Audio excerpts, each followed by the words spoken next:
Chapter 3, Sloka 39.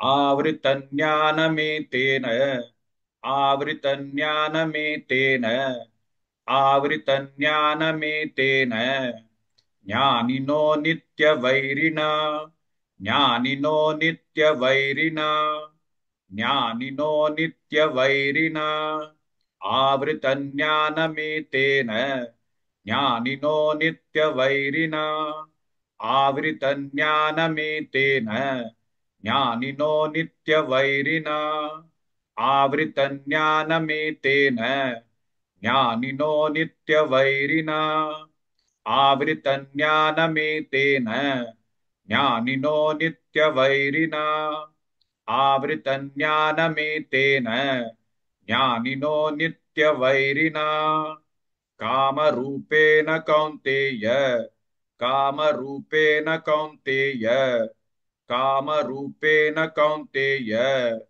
दुष्पूरेणानलेन च दुष्पूरेणानलेन च दुष्पूरेणानलेन च कामरूपेण कौन्तेय दुष्पूरेणानलेन च कामरूपेण कौन्तेय दुष्पूरेणानलेन च कामरूपेण कौन्तेय दुष्पूरेणानलेन च कामरूपेण कौन्तेय दुष्पूरेणानलेन च कामरूपेण कौन्तेय दुष्पूरेणानलेन च आवृतज्ञानमेतेन ज्ञानिनो नित्यवैरिणा कामरूपेण कौन्तेय दुष्पूरेणानलेन च.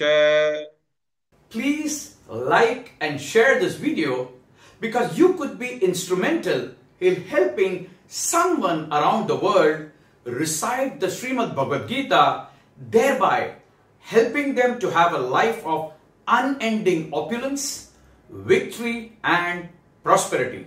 This is mentioned in chapter 18, Sloka 78.